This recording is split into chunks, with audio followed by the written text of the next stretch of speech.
नमस्कार दोस्तों, आज इस वीडियो में हम बात कर रहे हैं केंद्र सरकार के एक महत्वपूर्ण पोर्टल नेशनल स्कॉलरशिप पोर्टल पे सभी स्टूडेंट्स वन टाइम रजिस्ट्रेशन कैसे कंप्लीट कर सकते हैं। अभी 2025-26 के लिए स्कॉलरशिप के लिए नेशनल स्कॉलरशिप पोर्टल ओपन हो चुका है।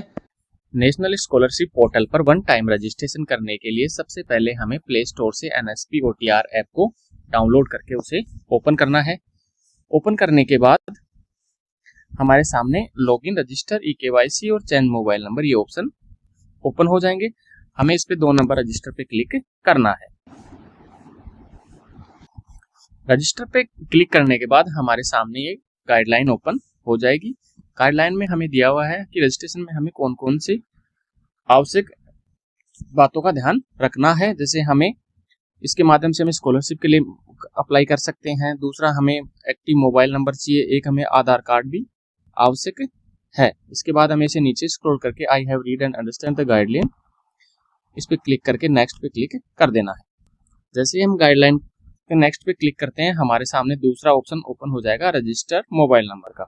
इसमें आप जो भी संबंधित स्टूडेंट के मोबाइल नंबर हैं जिन पे उसे मैसेज प्राप्त हो सके, वो नंबर यहाँ फिल करके गेट OTP कर देना है। इसके बाद संबंधित मोबाइल नंबर पर जो आपको OTP प्राप्त होगा वो आप यहाँ फिल कर दें।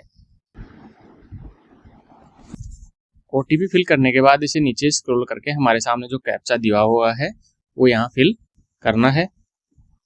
कैप्चा फिल करने के बाद हमें इसे वेरीफाई कर देना है। फिर हमारा OTP वेरीफाइड सक्सेसफुल। रजिस्ट्रेशन का हमारा दूसरा चरण, रजिस्टर मोबाइल नंबर, कंप्लीट हो चुका है। अब हमारे सामने तीसरा ऑप्शन ओपन हो जाएगा, eKYC का। जिस भी बच्चे की हम NSP पे वन टाइम रजिस्ट्रेशन कर रहे हैं उसकी eKYC करने के लिए हमें उसके आधार की आवश्यकता होगी। इसके लिए हमें सबसे पहले आई हैव आधार पे क्लिक करना है और उस संबंधित स्टूडेंट के यहाँ आधार नंबर फिल करके गेट OTP कर देना।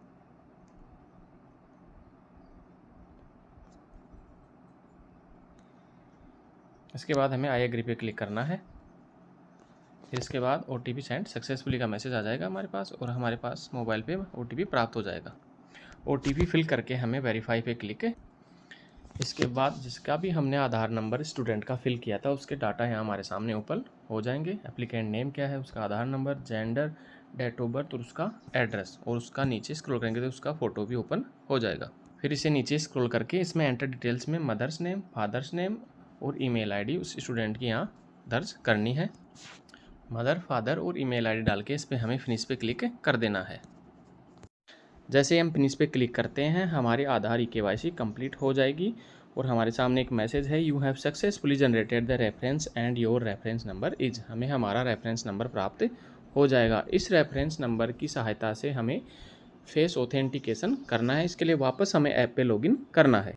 इसके बाद हमें फेस ऑथेंटिकेशन करने के लिए वापस नेशनल स्कॉलरशिप पोर्टल ऐप पे आना है।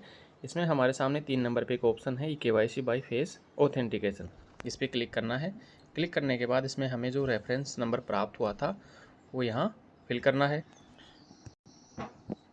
रेफरेंस नंबर फिल करने के बाद हमें OTP प्राप्त करना है। इसके बाद मोबाइल पर प्राप्त OTP को यहाँ फिल करके हमें नेक्स्ट पे क्लिक कर देना है। इसके बाद हमारे सामने रेफरेंस नंबर पर जो रजिस्टर्ड है वो ओपन हो जाएगा, जैसे नाम कैंडिडेट का, उसकी date of birth, Aadhaar number और ये हो जाएगा। इसके बाद हमें आगे करना है प्रोसीड फॉर फेस ऑथेंटिकेशन पे क्लिक करना है। इसको नीचे स्क्रॉल करके हमें एग्री पे। इसके बाद हमारे सामने फेस ऑथेंटिकेशन के लिए ऐप ओपन हो जाएगा जिसमें संबंधित स्टूडेंट का फेस ऑथेंटिकेट करना है। जैसे ही स्टूडेंट का फेस ऑथेंटिकेट कंप्लीट होता है हमारा रजिस्ट्रेशन कंप्लीट हो जाएगा और हमें एक मैसेज प्राप्त होगा, आपका OTR सफलतापूर्वक जनरेट हो चुका है, और हमें OTR नंबर भी प्राप्त हो जाएगा जिसके माध्यम से हमें आगे इस पोर्टल पे लॉगिन करना है और इसका पासवर्ड हमें मोबाइल पर प्राप्त हो जाएगा। इस प्रकार हमारी NSP पोर्टल पर वन टाइम रजिस्ट्रेशन की प्रक्रिया कंप्लीट हो जाएगी।